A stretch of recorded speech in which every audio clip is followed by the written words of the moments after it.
And joining us now, the Speaker of the House, Nancy Pelosi. Madam Speaker, welcome back to Fox News Sunday. My pleasure to be with you. Good morning, Chris. President Trump says while you and congressional Democrats were pushing your agenda, he acted yesterday to help people in need. Take a look. Nancy Pelosi and Chuck Schumer have chosen to hold this vital assistance hostage on behalf of very extreme partisan demands and the radical left Democrats, and we just can't do that.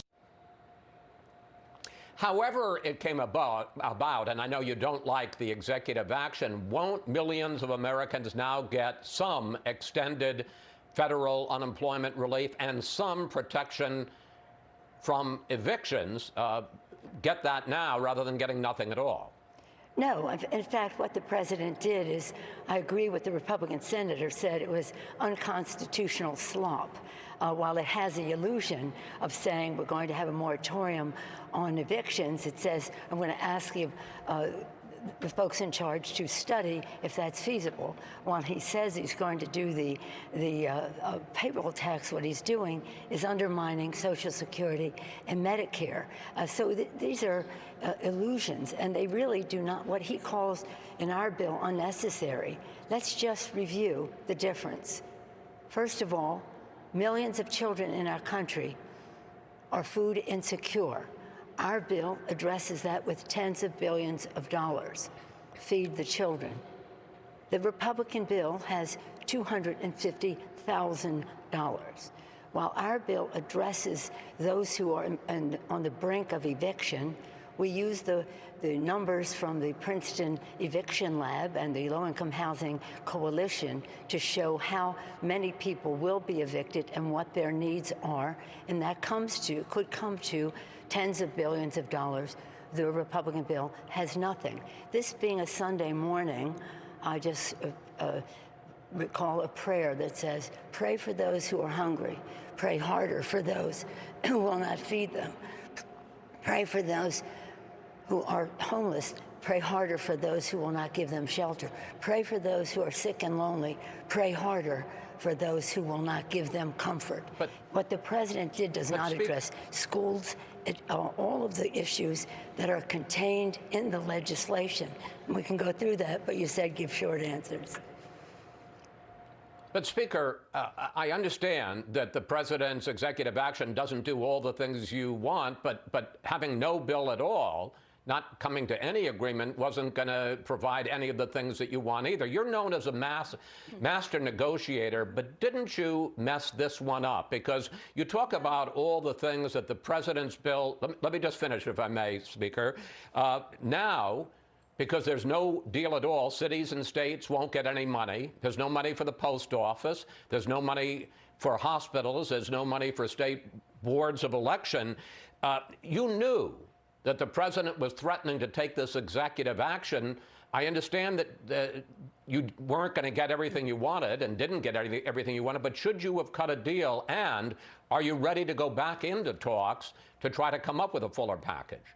Well, clearly you don't have an understanding of what is happening here, both in the weakness of the president's executive orders, which don't give the money enhanced benefit, but puts a complicated formula there, which will take a while, if at all, to accomplish, to put money in the pockets of the American people. What we have said, we're going to honor our heroes, state and local, healthcare workers, et cetera, first responders, teachers, and the rest. And that's part of our argument, is how much are they willing to do. Secondly, we're going to stop the, if I allowed you to finish, you allow me to finish. They're going to, let's open our economy by addressing the virus, which the president has ignored for months now, to do the right thing, scientifically based. And third, let's put money in the pockets of the American people. So what the president did doesn't even accomplish what he sets out to do in the categories he did. But we said to them, we'll come down $1 trillion, you go up $1 trillion. Meet us halfway, and we'll be able to have an agreement that meets the needs of the American people. Excuse me. I understand, Speaker, but the point I'm trying to make is they were offering $150 billion for cities and states. You wanted $900 billion. The result of no deal is that the states and cities, which we all agree do need some money, are going to get nothing. I guess the question is, and I'm not saying it's all your fault any more than it's all the Republicans' fault, but the failure to make a deal is going to result in a lot of people and a lot of entities that were in need ending up with nothing. Well, how do you justify tens of billions of dollars to feed the hungry to $250,000? You understand how far apart we are just by that example. Let's bring all of that together. You contend that they're putting up money for elections. No. You contend they're helping with the post office. None of that is in their bill. So when you look at the amounts that are in their bill, it doesn't have any of that. Our bill does. But let's put it this way. We have to reach an agreement. Children are food insecure. Families are at the risk of being evicted. The virus is moving like a freight train, even though the president has ignored and delayed and distorted what that is.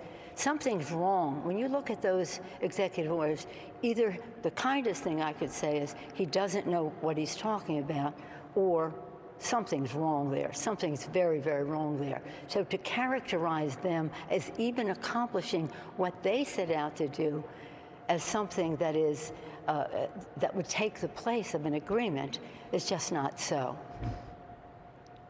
You suggested that President Trump does not have the legal authority to do what he did yesterday. Are you talking about going to court? Because if you do, you must know that the practical effect of that would be, if you're successful, that you would be blocking. I know you'd think that they should be $600 rather than $400, but you would be blocking, if you were successful, the millions of unemployed workers from getting any federal benefit. Well, two things. First of all, your last point. What the president put forth was a complicated formula which said that the states should put up 25% of the money. The states don't have the money to do that. They have expenses from the coronavirus. They have lost revenue from shelter in place and the fact that people are not being able to go out and spend money and inject demand into the economy as they would normally. But apart from that, the constitutionality of that is a different question. Right now, we need to come to agreement. We've got to meet halfway. We've got to do the best we can for the American people. But what they're putting forth does not meet that standard. It could. And we care so much about the fact that people are in need. Our children want to go to school. Our parents want them to go. As a grandmother and a mom, I understand the angst that is with that. But what the president didn't do anything about that. So the president's meager, weak, and unconstitutional actions further demand that we have an agreement. And any constitutional question is a separate issue. Speaker, I wanted to get two questions in. If you do resume talks, and you say you want to, and I'm not saying that this is all on you as opposed to the Republicans, but why should we expect that talks will be any more successful than the last 2 weeks that went nowhere? Would the Democrats be willing to be more flexible? Well, we said we would come down $1 trillion. Now, it doesn't mean that we have things in there that we would cut out. It means that we could talk about how long our provisions would be in effect. So we can take things down instead of the end of September of next year, a shorter period of time, and we'll revisit all of it next year anyway. So by changing some of the timing, we can come down. But by and large, what we have in the bill addresses the needs of the American people.